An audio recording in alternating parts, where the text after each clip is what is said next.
Okay. We're going to go ahead and start with a quote here, and we're getting into part 8 of Numbers. Israelites had run into, some of the Israelites, more trouble, right, if they hadn't had enough already. A little bit of trouble, and then we're going to go into the second census that is taken. As you remember, in the beginning of Numbers starts out with the first census, so we can keep track of the numbers of the various tribes of Jacob, or the Israelite clans. Let's go ahead and start with a quote here, and it reads, choose time to save, riches are for spending. The next one is, new nobility is but the act of power, but ancient nobility is the act of time. Very interesting. Makes sense, right? Logical. New nobility, maybe like new money or something of the sort, act of power, vigor, if you will. But ancient nobility is the act of time. So we've talked a lot about how standing the test of time, I brought that up time and time again, standing the test of time, how real nobility really just, I shouldn't say real because it's all, noble in that category. Ancient nobility, right? Time, right? Time has a factor.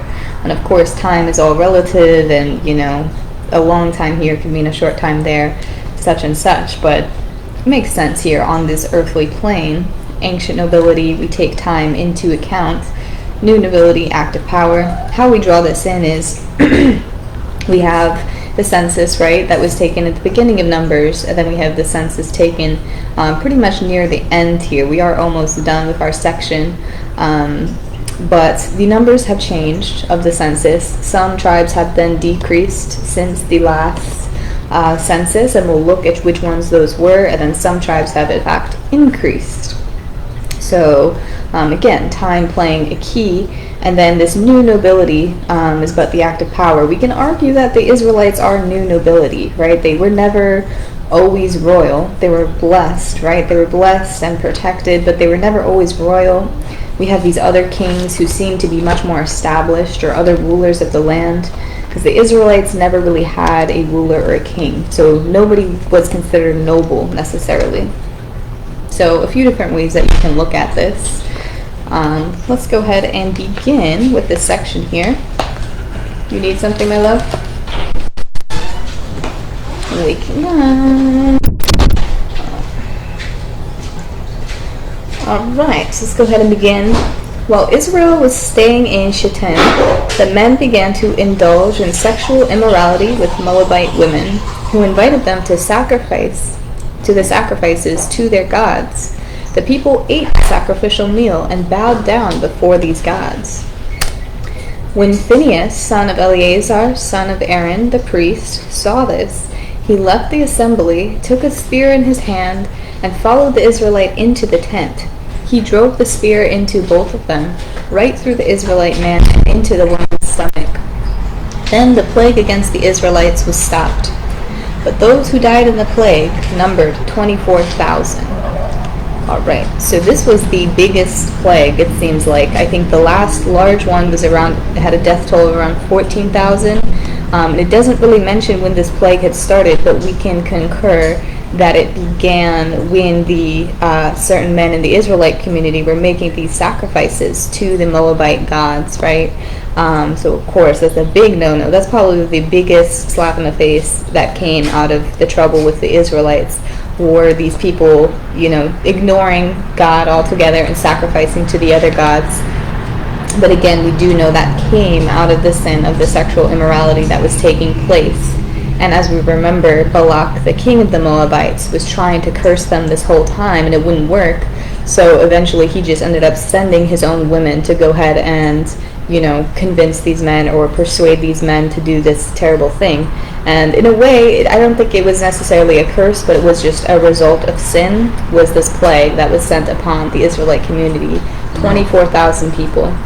So, but, the priest took it upon himself to put a stop to maybe the instigator of the whole situation, and when he did that, the plague had stopped. So he did a service, even though it did result in some violence. Let's go ahead and continue. The Lord said to Moses, treat the Midianites as enemies and kill them. After the plague, the Lord said to Moses and Eleazar, son of Aaron the priest, "Take a census of the whole Israelite community by families, all those 20 years old or more who are able to serve in the army of Israel." Then we go into the census. Let's go ahead and look at these numbers. I did notate which ones were decreased since the last census and which ones have increased. These were the clans of Reuben. Those numbered were 43,730. This decreased. Through Aradi, the Ardanite clan, through Areli, the Israelite clan. We don't really go into those numbers. And again, we're not going through all 12 just because of the way that it's structured. But we're just mentioning the Israelite clan. Then it says, these were the clans of Gad. Those numbers were 40,500.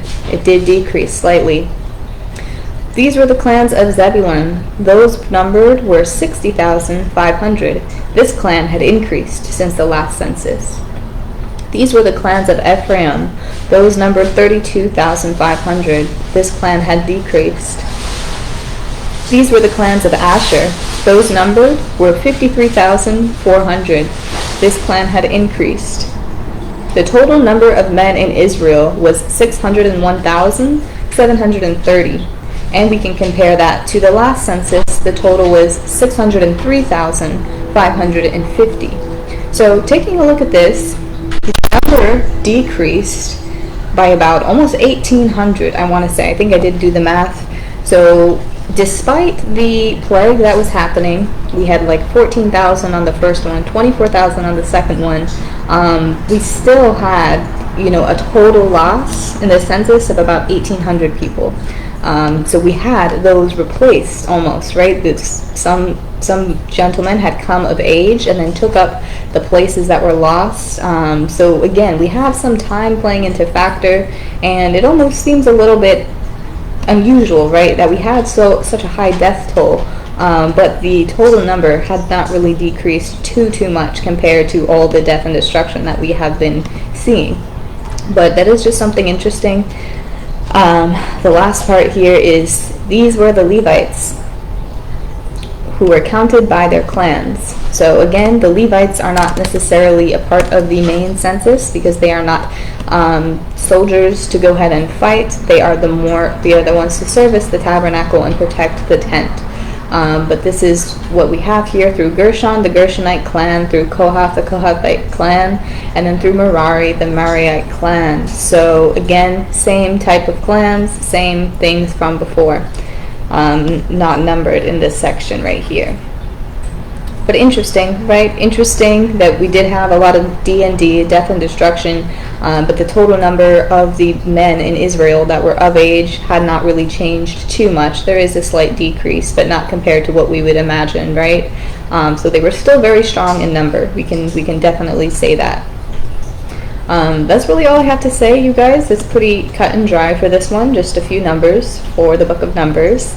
And we'll go ahead and wrap this up very shortly. We just have a few more sections to go over that we will, God willing, finish by the end of the week. But again, I have to listen to myself sometimes, and if my body is shutting down, I have to just, shut down for a bit. But I can foresee that I'll have the motivation to finish this up by the end of the week. So, all right, have a blessed day, enjoy your week, and God bless you. Bye-bye.